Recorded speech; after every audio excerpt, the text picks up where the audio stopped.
it turns out that Ukraine partners with FTX to receive donations for Ukraine, donations which the Ukrainian people, not a single one of them, has reported they received. $90 billion.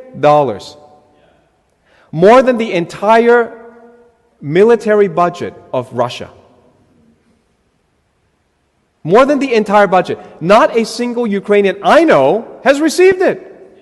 This now is being called the biggest financial fraud case in U.S. history. It is certainly the biggest single one-day loss. His wealth went from $22 billion personal wealth, to zero. He's got nothing. But this affected a lot of people. How many users were on FTX? 1 million users. Cannot exit, cannot cash out. Their accounts are frozen. The investors had put in around $1.8 billion in the past 3 years. That's gone. And you're talking about some big names. Some of the biggest losers are SoftBank, Sequoia Capital, the Singapore government's investment arm called Temasek, and of course the Ontario's Teachers Union. So teachers tend to be left-wing, so they followed this left-wing crowd.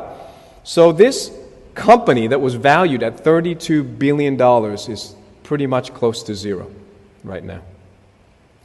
Many people were duped, or they were in on it. And it's hard to imagine that they could be duped because it's so obvious, the connections. It's so obvious, the kickbacks, the paybacks. SBF connects Ukraine, the World Economic Forum, the SEC, the Democrats, and even Joe Biden.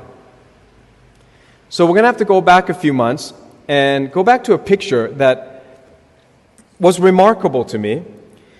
We were told one day in May 2022 that Nancy Pelosi would take 6 Democrats from Congress and go visit Ukraine. Now, when this happened, my spirit perked up. And I asked the question, why? And then I wrote a blog on Substack, and I said this. Nancy Pelosi had no power to resolve the conflict there. Her mission was not announced. She had no reason to be there. Nobody sent her. Why was the highest-ranking member of the U.S. House of Representatives meeting with the Ukrainian Prime Minister, Volodymyr Zelensky? Why? And the only conclusion, the plausible answer, is that they had some things to say off record. It couldn't be by phone. It couldn't be recorded in an email. So my question is, what was whispered in those private European rooms? Here's how it worked. Biden kept insisting that to be compassionate, to be patriotic, to be a defender of democracy, we, all of us, including Australia, have to send billions of dollars over to Ukraine, to an actor who could have settled the score with Russia quietly at a negotiation table. Russia had some reasonable demands. Don't join NATO. Don't put NATO on our borders. Don't do that. Well, that was something NATO promised. It's not unreasonable for Putin to say, well, keep your promise. And he said there are Russians that are being killed in the tens of thousands for the past 8 years. We have gone to the European Union, we've gone to NATO, we've asked, stop it. Nobody does it, so we're coming in to protect our ethnic people. They're in the Donbass region. Stop killing Russians. Stop persecuting Russian speakers in Ukraine like they're second-class citizens.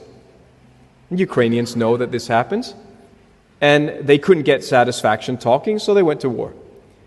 What business of ours is that, to send our billions of dollars over to Ukraine? So what happened then is, the money goes to Ukraine, and then Ukraine puts the money in FTX. It's called investment. Now, actually, governments have no business investing. Governments should protect the border, defend us from enemies, and then leave us alone.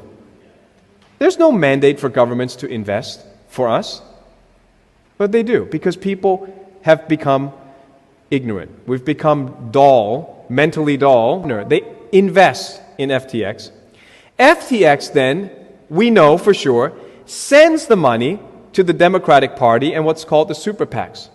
These guys bundle up money. Instead of taking just one or two donations, they bundle up millions of dollars, hundreds of millions, and they give it to the candidate. And they're spending billions of dollars. Beto O'Rourke spent $200 million. Chump change for politicians. Imagine, that's like a jackpot in the lottery.